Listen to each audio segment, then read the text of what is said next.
Hola, somos alumnos de UPIC IPN Campus Guanajuato. Nuestro equipo está conformado por Andrea Flores, Pedro Ledesma, Luz Pablo, Miguel Ángel Ramírez Rizo y yo, Rosa Romero. Les vamos a presentar la extracción líquido-líquido, también conocida como sistema de dos fases. Comencemos. Es un método de extracción que utiliza dos fases acuosas. Consiste en la separación de los constituyentes de una mezcla líquida por contacto con otro líquido inmiscible. Por lo tanto, no supone cambio de estado físico. Estos líquidos consisten en dos polímeros o un polímero y una sal.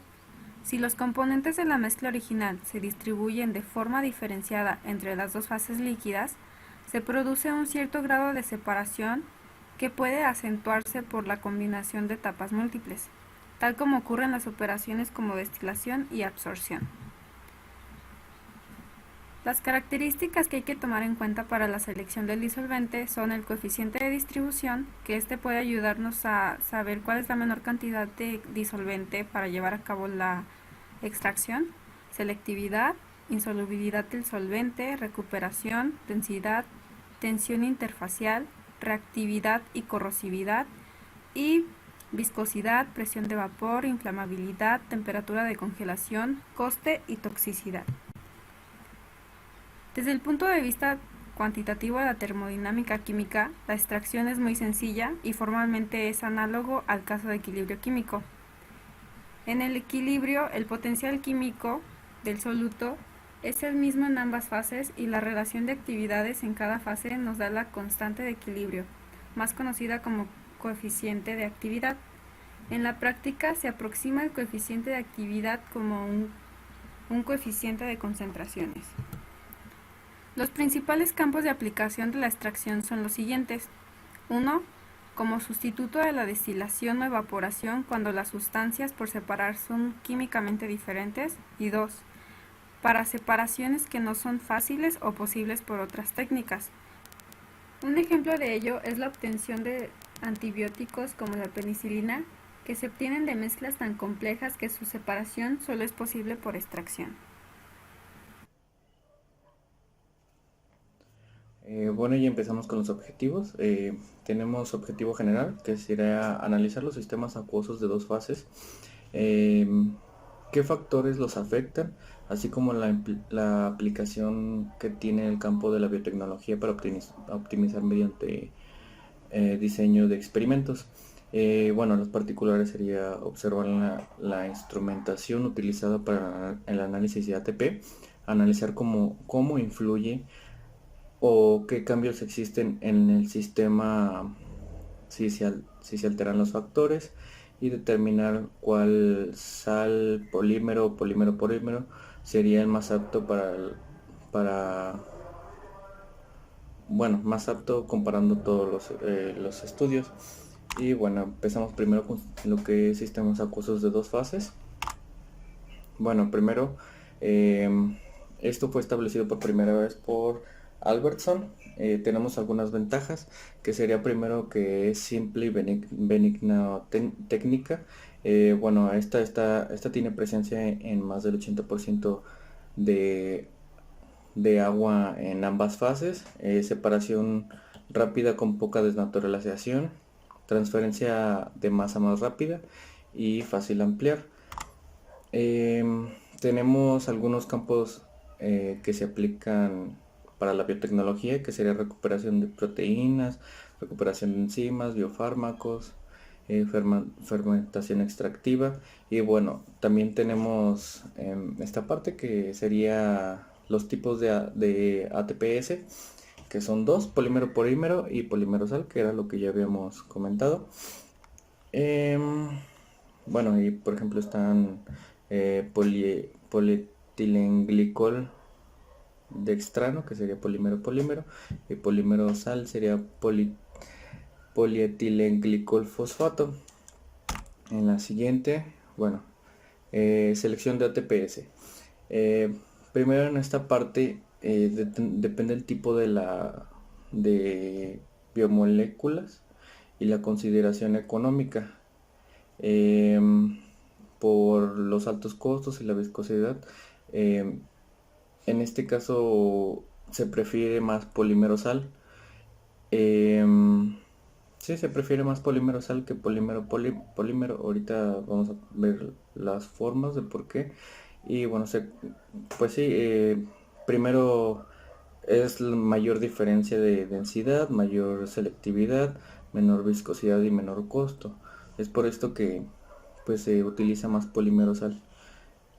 Y bueno, tenemos sistema de fases de propiedades. Bueno, ATPS tiene un diagrama de fase único bajo un conjunto de partículas como el pH y la temperatura. Este diagrama es a pH y temperatura, como podemos ver, y pues solamente es dependiendo de las concentraciones o información sobre la concentración de fase. Y bueno, en este caso podemos calcular con estas pequeñas fórmulas en donde, bueno, la primera parte, la longitud de línea del enlace está relacionada con las masas de fase de ecuación. Por ejemplo, aquí nos explica un poquito lo de los volúmenes y la densidad. Nos menciona que en la parte superior la temperatura de las fases inferiores de dB o XB y XT son las longitudes de segmento de la línea de enlace. Y bueno, tenemos una parte que es para la pendiente de línea, que puede estar relacionada con la composición de fase de equilibrio, y pues sería lo que es esta fórmula para la pendiente de línea. Y bueno, por último, las líneas las líneas de enlace son generalmente paralelas, y por lo tanto el STL puede ser calculado por la última fórmula. Entonces estas son las fórmulas que nosotros podemos utilizar para determinar lo que es esta parte de la concentración de la fase.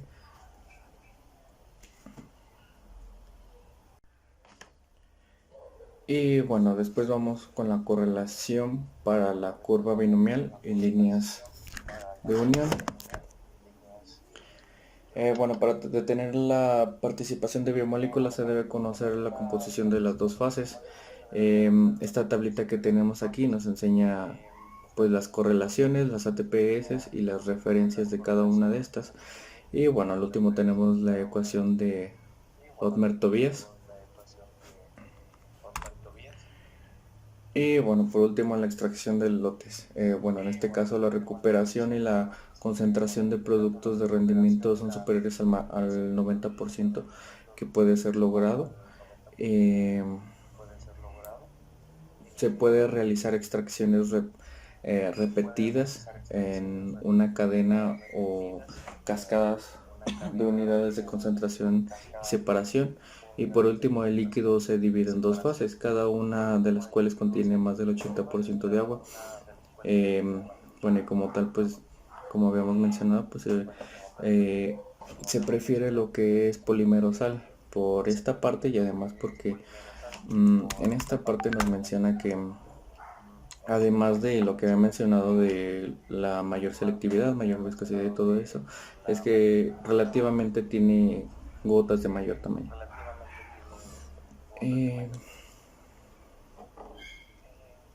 Pues sería todo de esta parte. Continuando con los temas, tenemos ahora factores que afectan el particionamiento de biomoléculas en ATPS. Primero tenemos que los coeficientes de partición de las biomoléculas son importantes en el diseño de un proceso de extracción en el que se emplea ATPS. Se ha explorado varios enfoques para evaluar los parámetros más importantes que determinan el comportamiento de partición usando expresiones simplificadas obtenidas al grupo de diversos factores contribuyentes. Según Albertson, el coeficiente de partición K es una función de varias propiedades que interactúan y que pueden expresarse mediante la ecuación donde K es igual a K0 más K con su índice ELEC por K HP hop por K con su subíndice size por K con subíndice conf, donde los subíndices se refieren al electroquímico, hidrofóbico, tamaño. También K incluye otros factores ambientales como es el tipo, la concentración de sal, el pH y la temperatura. Continuando, tenemos ahora el peso molecular del polímero, que es otro de los factores que influyen en el particionamiento. El peso molecular del polímero utilizado influye en el reparto de proteínas.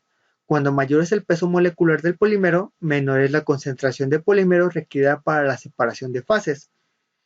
A medida que aumenta la concentración de polímero, aumentan las diferencias de densidad, índice de refracción y viscosidad entre las fases. En el sistema PEG-sal, que el PEG es el polietilenglicol, la división de las biomoléculas se rige por el efecto de exclusión de volumen, rico en polímero, y el efecto de salado, rico en sal. En el sistema PEG-sal, el aumento de K puede deberse a lo siguiente. Si el peso molecular de PEG es menor, la tensión interfacial es menor que las dos fases y lo que aumenta K. Si la concentración de sal es alta, la fuerza iónica aumentará en la fase interior, lo que mejorará la división de biomoléculas en la fase superior. Si la concentración de PEG es alta, el número de unidades de polímeros involucradas en la partición de biomoléculas también aumenta. Y por lo tanto, más moléculas se dividen en la fase PEG, debido a la interacción hidrofóbica entre las biomoléculas y el PEG. Otro de los factores que influyen es el pH. El pH del sistema afecta la partición porque puede alterar la carga del soluto o puede alterar la relación de las moléculas cargadas. La carga neta de las proteínas depende si el pH es mayor a Pi, que sería negativo, es menor a Pi, que sería positivo, o es igual a Pi, que sería igual a 0. Aquí mencionando un poco, tenemos que investigadores documentan de que a un pH más alto, la biomolécula cargada negativamente prefiere la fase superior. Por lo tanto, aumenta el coeficiente de partición. El siguiente que afecta es la presencia de sales neutras. La presencia de sales neutras como el cloruro de sodio, como en este caso la sal, no afectan drásticamente los datos del equilibrio líquido-líquido, pero la alta concentración de sal, mayor a 1 molar, alterará el diagrama de fase. La presencia de cloruro de sodio en ATPase altera el coeficiente de partición debido a la distribución diferencial de los iones de la sal entre la fase. Aquí continuando tenemos que algo que afecta también son las propiedades de superficie de biomoléculas. Aquí se desarrolló una relación lineal entre la hidrofobicidad de las proteínas y el coeficiente de partición, donde el logaritmo del coeficiente de partición es igual a la R de los gases por el logaritmo de P, que P es la hidrofobicidad de la proteína en solución medida por precipitación, sobre P0, que P0 representa la hidrofobicidad intrínseca del ATPase dado. Aquí Alberson obtuvo los siguientes principios termodinámicos que relacionan el particionamiento de los iones de sal y el reparto de proteínas en ATPase, donde es igual a el logaritmo natural de Kp, que Kp es el coeficiente de partición de la proteína, es igual a Kp0, que es el coeficiente de partición de proteína en el sistema de cero potencial interfacial, más el logaritmo de K eléctrico, que es uno de los variantes de K, igual al logaritmo de Kp0, como ya lo dije anteriormente, más Zp, que Zp es la carga neta de las proteínas de interés, por la constante de Faraday sobre la R de los gases multiplicado por la temperatura absoluta, esto multiplicando a phi, que phi es el potencial interfacial, que esté dado por phi igual a RT sobre Z más Z menos, que Z más y Z menos representan los números de cargas netas de los cationes y aniones, estas dos multiplicando por la constante de Faraday. Esto multiplicando un logaritmo que es la K, que es la constante de partición, sobre K más, que K más vendría siendo los coeficientes de partición de la carga del catión y el anión de sal.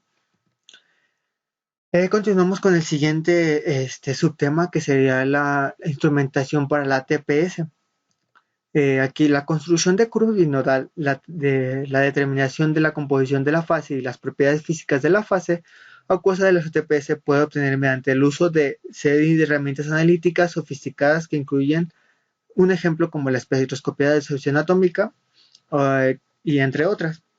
Aquí tenemos una tabla la cual nos proporciona el documento donde nos dice la técnica analítica o el instrumento, el parámetro que es medido en este instrumento o análisis y la referencia de donde es tomada este análisis. Entonces aquí explicaré un poco de lo que es cada uno de los instrumentos y técnicas que se utilizan para esto. Comenzamos con el refractómetro. El refractómetro es un instrumento óptico preciso basado en el funcionamiento de un estudio de refracción de la luz. Es utilizado para medir el índice de refracción de líquidos y sólidos translúcidos. Aquí el parámetro que es utilizado es la concentración de polietilenglicol PEG. El siguiente sería el HPLC, que son sus siglas en inglés. High Performance Liquid Chromatographic. En la cromatografía líquida de alto rendimiento, la fase móvil es un líquido que fluye a través de una columna que contiene una fase fija, produciendo una separación a través de la interacción entre la fase fija y la fase estacionaria. Aquí el parámetro que es utilizado para la medición es la concentración del polietilenglicol. Continuamos con la cromatografía de exclusión por tamaño. La separación de biomoléculas en función de su tamaño, a diferencia de otras cromatografías, esta se basa en la ausencia de interacción entre la fase móvil y la fase estacionaria. Aquí el parámetro que es utilizado es la concentración de PEG. El polarímetro es un instrumento sensible para la medición no destructiva de la actividad óptica de sustancias orgánicas e inorgánicas, siendo un método sencillo y económico para muestras caras. Aquí exclusivamente el parámetro utilizado es el polímero de glucosa, exclusivamente el dextrano.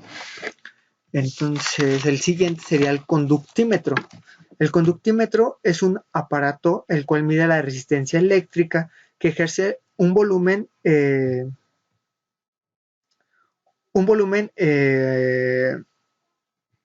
de una disolución encerrada entre los dos electrodos.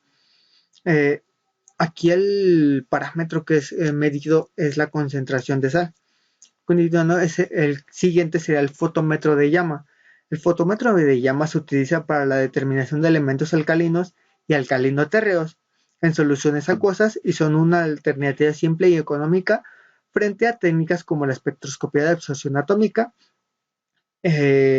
Aquí el parámetro utilizado aquí es la concentración de sal. El siguiente es el espectrómetro de absorción atómica de llama, mejor conocido como FAS. Es un método más amplio y más aplicado para la determinación de metales en una amplia variedad de matrices. La llama tiene como función generar átomos en su estado fundamental de los elementos presentes. Aquí el parámetro, igualmente que el fotómetro de llama, es la concentración de sal. El siguiente instrumento que se utiliza es el turbidímetro. El turbidímetro es un instrumento que a través del análisis óptico determina la cantidad de sustancia en un líquido. Se emplea en la medición de partículas de suspensión de un líquido o de gas disuelto. Aquí el parámetro en este caso es la concentración de sal. Continuando tenemos ahora la titulación. Creo que esta la conocemos todos, ya que pues, es un método muy utilizado en los laboratorios. Es un método de análisis químico cuantitativo en el que en el laboratorio se utiliza para determinar la concentración desconocida de un reactivo a través de otro de concentración conocida. Esto mediante el uso de un colorante. Aquí en este caso el parámetro que se mide es la concentración de sal. El siguiente sería la espectroscopía de absorción atómica, conocida como AAS.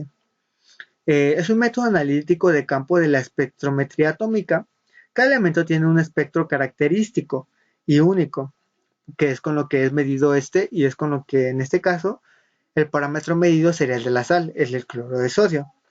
El siguiente sería un método enzimático. Aquí tenemos un método enzimático para cada diferente proteína que utilicemos. En este caso, para lo que se utiliza el método enzimático como parámetro para la sal, que también es conocido como un ensayo enzimático y es esencial para el estudio de la síntese enzimática y la inhibición de la inhibición enzimática. Otro método utilizado es el método gravimétrico. El método gravimétrico existen tres diferentes métodos, que es por volatilidad, por electrogravimetría y por precipitación. En este caso, los parámetros son ambos, tanto el polietilenglicol como la sal. El siguiente sería el espectrofotómetro UV visible. Este es un espectro de emisión de fotones en una espectrometría utilizando radiación electromagnética de las regiones visibles, ultravioleta cercana e infrarrojo cercano. En este caso, el parámetro que es utilizado para esta prueba es la proteína. El siguiente será el freeze dryer. Freeze dryer, también conocido como un liofilizador. Este equipo permite la congelación y deshidratación de la muestra para una conservación duradera y manteniendo sus características. En este caso, el parámetro sería el agua. Continuando, tenemos ahora el instrumento que es un instrumento que mide la viscosidad de la muestra, que es el viscosímetro. Este mide o detecta la dureza de los fluidos para que genera una medición reológica, que la reología es un estudio de la deformación y el fluir de un material. Aquí pues el parámetro obviamente sería la viscosidad. Finalmente tenemos el pignómetro. El pignómetro es un pequeño fresquito, como se ve en la imagen, que se emplea para medir la densidad de un fluido a través de una diferencia de pesos. Primero se hace un peso constante del pignómetro para poder pesar el pignómetro vacío y con la muestra y a través de una fórmula obtener la densidad del fluido. Aquí pues obviamente por como se dice, el parámetro sería la densidad. Un ejemplo más amplio para una operación unitaria que se relaciona con el equilibrio líquido-líquido, que a mi parecer serían el HPLC, que también en muchos laboratorios es utilizado ampliamente, y también una torre de extracción que es muy utilizada en laboratorios, también más como a nivel universitario, que en el caso de los más utilizados es de platos perforados, el cual te permitirá una extracción líquido-líquido mucho más eficiente, al igual que el HPLC. Optimización de sistema acuoso de dos fases. El método convencional de optimización de un proceso se conoce como una variable a la vez, y ya lo conocemos desde el primer semestre, que en nuestra metodología escogemos una sola variable y esa es la que se va a modificar y las demás se mantienen fijas. Este modelo resulta ineficiente porque es más laborioso y aumenta el costo total, hablando de un proceso a gran escala. Por lo que hoy en día se emplea un método estadístico llamado diseño de experimentos. Este consiste en realizar un mínimo de experimentos en una combinación de nivel de factor particular, que en este caso sí implica cambiar todas las variables del proceso significativas que nosotros seleccionemos de un experimento a otro. En general, este método consta de 5 pasos. El primero es la detección de las variables significativas, la optimización cruda, la optimización final, después la resolución del modelo y finalmente la validación del modelo. Y cada uno de estos 3 primeros pasos pues consta cada uno con sus métodos, que explicaré a continuación. El primero va a ser la detección, donde vamos a identificar las variables significativas del proceso o factores K, que van a afectar la respuesta. En este caso sería el rendimiento o el factor de purificación que queremos obtener. Y se va a hacer por dos métodos. El primero es el diseño factorial completo de 2 niveles y el diseño de Plackett-Purman. En estos dos modelos se van a fijar 2 niveles, alto y bajo. Y en el primero del diseño factorial, 2 a la k es el número de experimentos en diferentes combinaciones de los factores. Por ejemplo, si seleccionamos un factor de 2, entonces el número de experimentos que vamos a realizar es 4 en pues estas combinaciones, en estas 4 combinaciones. Pero si tenemos un número de factores mayor, muy grande, se introduce un diseño factorial fraccional, que es 2 a la k menos 1, 2 a la k menos 2 y 2 a la k menos 4. Y en este el número de experimentos totales se va a reducir a un medio, un cuarto y un octavo respectivamente del diseño factorial completo. En el segundo método son las fracciones irregulares del diseño de 2K y se construye con incrementos de 4 corridas. Va entonces es por cada múltiplo de 4. Y bueno, debido a que el número de experimentos se reduce drásticamente, se utiliza principalmente como un experimento de detección. Y los factores significativos que se obtienen se van a analizar con los efectos principales de cada factor y la tabla de ANOVA, que si recordamos la tabla de ANOVA es el análisis de la varianza. El siguiente paso es la optimización cruda. Lo que busca es encontrar el nivel óptimo de los factores significativos seleccionados y se asegura de que esté cerca de la región óptima, comprobando la curvatura del modelo, adicionando pocos experimentos de punto central al diseño de detección que fueron los anteriores. Si hay una diferencia significativa entre la respuesta promedio de los experimentos de diseño de cribado y los experimentos de punto central, entonces va a existir una curvatura. Y esto va a indicar que la respuesta está cerca de lo óptimo y entonces se puede pasar al siguiente paso. Por el contrario, si no hay una diferencia, entonces no hay curvatura y la respuesta, por lo tanto, está muy lejos de lo óptimo. Entonces es en ese caso en el que los experimentos de ascenso y descenso más pronunciados se utilizan para determinar hacia dónde va la dirección del experimento.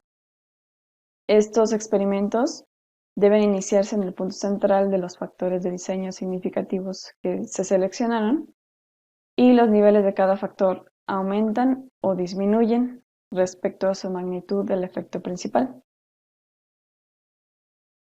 Entonces el investigador va a determinar ese tamaño de entrada basándose en el conocimiento del proceso y en consideraciones prácticas.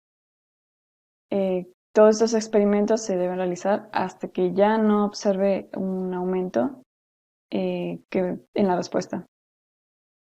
El punto de respuesta máximo de estos experimentos se puede tomar entonces como una proximidad general al óptimo. Y estos puntos sirven como puntos centrales para la fase de optimización final, que es la siguiente. Esta optimización final se va a realizar mediante la metodología de superficie de respuesta. Se utiliza para diseñar y recopilar los datos experimentales que van a permitirnos ajustar una ecuación cuadrática y así poder predecir la respuesta. Mediante un análisis de regresión se va a seleccionar una ecuación para la que describa mejor los datos y así poder examinar una respuesta a través de gráficos de superficie o de contorno, como el que puse en la primera imagen, como en 3D. Y hay dos tipos de esta metodología de superficie de respuesta, que es el diseño compuesto central y el diseño de Box-Venken. El diseño compuesto central es un tipo de diseño factorial completo al que se van a agregar puntos centrales y puntos de estrella. Y el valor de alfa se calcula por la cuarta raíz del número total de puntos factoriales. El diseño de Box-Venken tiene dos ventajas sobre el de compuesto central, ya que tiene menos número de experimentos y los niveles de factor son 3 en comparación del central, que son 5. El siguiente paso es resolver el modelo. Ya que tenemos la ecuación cuadrática que se obtuvo del paso anterior, entonces se va a resolver analíticamente o se puede visualizar gráficamente, como ya lo mencioné, con gráficos, ya sea de contorno o de superficie, y así poder encontrar los valores óptimos. Y para esto se pueden emplear softwares estadísticos, como lo es Minitab y MATLAB y otros. Esto va a proporcionar el nivel óptimo de cada factor que maximiza la respuesta. La validación del modelo es el último paso, en el que los experimentos se realizan utilizando con los valores óptimos ya obtenidos que se encontraron. Y el modelo es válido si la diferencia entre la respuesta observada y la respuesta real es menor o mínima. Todos los pasos anteriores se demostraron secuencialmente por Ying et al. En el 2005. Este es otro artículo que mencionan en este artículo que estamos hablando. Y ellos evaluaron la recuperación de las tasas de Bacillus sp mediante el uso de un sistema acuoso de dos fases compuesto de polietilenglicol y fosfato. Entonces, como primer paso, usaron un factor de 2 en el diseño factorial con 4 puntos centrales. A partir de la tabla de ANOVA, tanto las concentraciones del polietilenglicol como de fosfato fueron significativas y la concentración de polietilenglicol tuvo un efecto principal positivo y el fosfato tuvo un efecto principal negativo. La diferencia en la respuesta entre los dos puntos de nivel y los puntos centrales fueron no significativos, es decir, no encontraron una curvatura, lo que va a indicar que el método de ascenso más pronunciado era necesario para alcanzar la región óptima en su caso. Y con el método de ascenso más pronunciado se realizó un nuevo conjunto de experimentos y así alcanzaron el dominio óptimo aumentado, aumentando la concentración de polietilenglicol y disminuyendo la concentración de sal hasta que ya no hubo más aumento en la respuesta. Y la recuperación máxima que obtuvieron fue de 85.7%. Esta condición experimental se optimizó todavía más por el método de compuesto central, y esto produjo una ecuación cuadrática que se resolvió para dar las condiciones óptimas finales de 23.1 para el polietilenglicol y 11.7 para su compuesto fosfato, con una recuperación del 89.5%.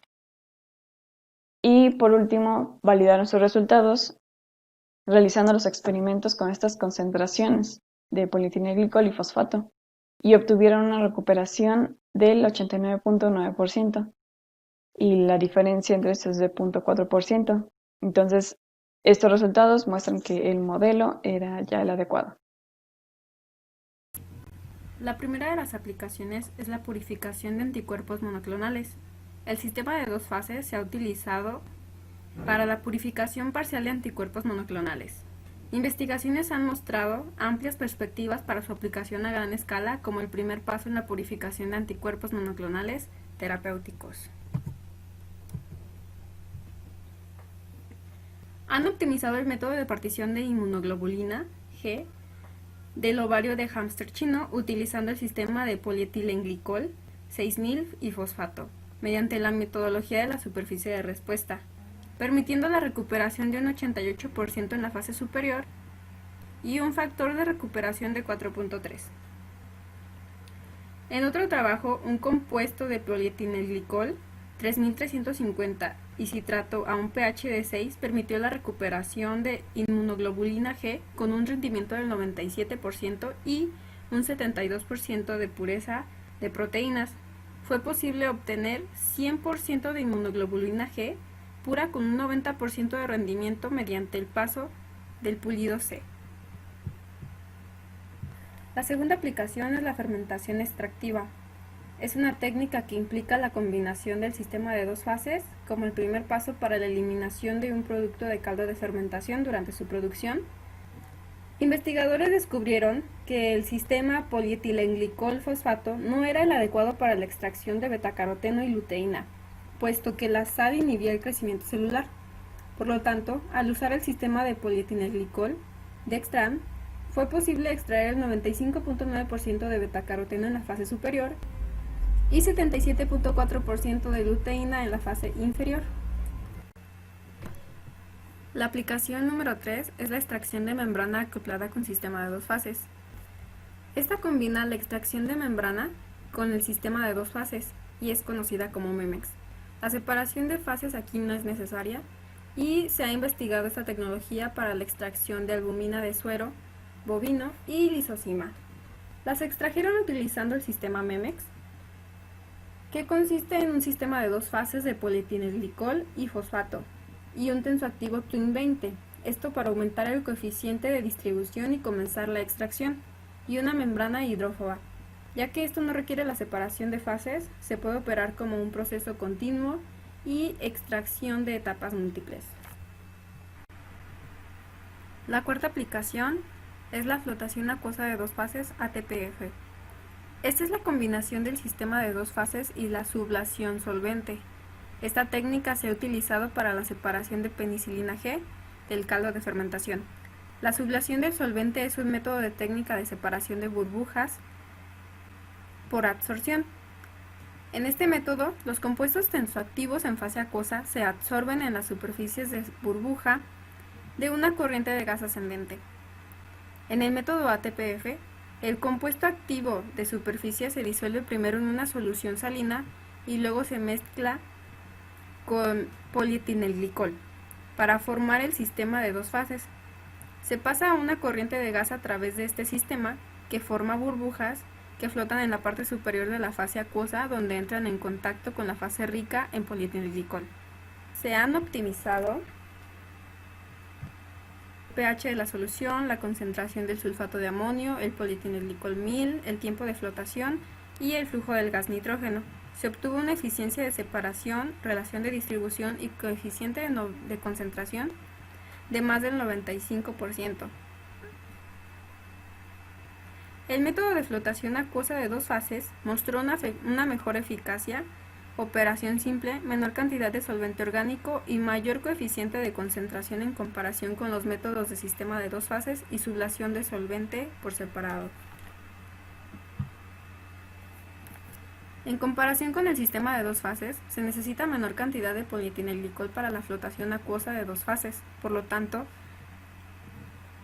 hay menos desperdicio de este. Ya que por este método es posible la separación y concentración simultáneas con flotación acuosa de dos fases, se espera que este tenga una cantidad grande de aplicaciones potenciales en el futuro. Y por último, pero no menos importante, tenemos la recuperación de biomoléculas valiosas de aguas residuales. Las aguas residuales de las industrias de alimentos, productos farmacéuticos, curtidurías, lácteos, pescados y aves contienen muchas biomoléculas que pueden recuperarse. De lo contrario, aumentan los problemas de eliminación, como el aumento de los niveles de demanda biológica y química del oxígeno.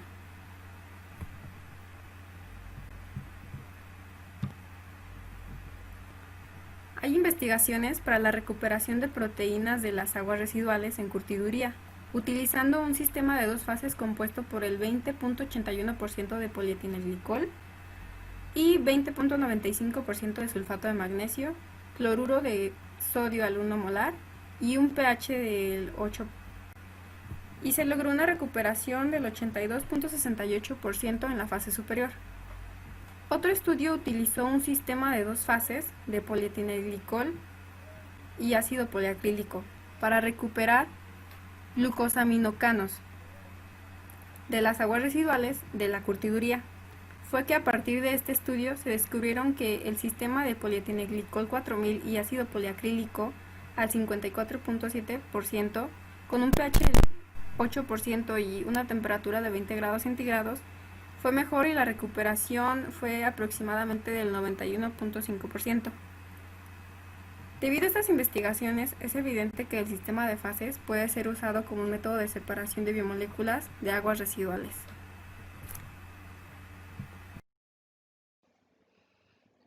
Comparación de ATPS con otros procesos. ATPS nos ofrece muchas ventajas sobre los métodos convencionales. En este artículo hablaremos sobre algunos estudios comparativos. Serán 4. El primero de ellos va a ser una purificación de un vector de ADN plasmídico, el cual el investigador Trindade y otros más nos mostraron la posibilidad de sustituir el procedimiento de precipitación de 2 pasos que se muestra en la imagen de la izquierda por el de la derecha, que ya es utilizando un sistema polímero sal, en este caso PEG y sulfato de amonio, que bueno, esto se integró con una cromatografía de interacción hidrófoba, HIC. En la imagen de la derecha podemos observar cómo se va el ATP encerrando en las capsulitas, y también hay fuera de las cápsulas. Ese era un procedimiento que llevaba bastante tiempo, por lo tanto se decidió pues sustituirlo por el polímero sal. El siguiente, que es purificación de papaína de húmedo, Carica papaya látex. Bueno, en esta, lo que tenemos es que se utilizó, se precipitó la sal en 2 etapas y nuevamente utilizamos un polímero sal, el cual tiene mayor eficiencia, mayor recuperación, que tiene un 88%, y una pureza de hasta el 100%.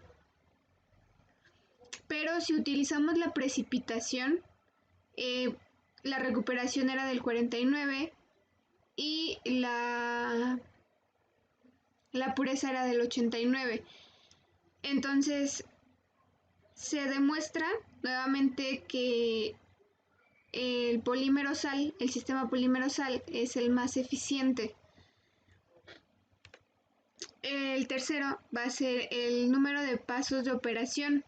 Bueno, en este caso, un estudio de Aguilar nos comparó la cromatografía de intercambio iónico con la de polímero sal. Y aquí demuestra que las operaciones unitarias se pueden reducir desde 7 hasta tan solo 4 pasos con el ATPS. Entonces, este es para una purificación parcial de la penicilina, acilasa PA. Aquí tenemos una pequeña descripción que nos dice que para la obtención de 6-APA, la compañía Unifar Turquía puso una estrategia biocatalítica donde utilizó el polímero sal de E. coli inmovilizada en un polímero. Como ya lo vimos, este proceso se lleva a cabo con un pH de 8 a una temperatura de 30 a 35 grados. Y aquí lo podemos observar, la penicilina va a pasar al reactor con el PGA o PEG, siglas en inglés. Se va a la extracción y la cristalización, ahí ya nada más van 4 simples pasos. Nos demuestra aquí que la conversión se dio a un 98%, el rendimiento de 86% y una selectividad de casi el 100%. La cuarta y última fue una purificación de alfa-galactosidasa en ATPS con cromatografía de intercambio iónico. Esto lo comparó Naganagwada y otros colaboradores, y le sirvió como un método alternativo para los procesos de separación convencionales. En esta parte te dice que, como ya lo dices, intercambio iónico. las operaciones unitarias se redujeron y tuvieron una mayor recuperación de la enzima, en este caso de 87.71% del proceso, en comparación con las cromatografías de múltiples pasos. Aquí se muestra. Obviamente, si una molécula es cargada negativamente, anión va a ser atraída por una superficie positiva y viceversa. Si la molécula está cargada positiva, va a ser atraída por una superficie negativa. Esas fueron a las comparaciones que se llegó y bueno, procedimos a las conclusiones.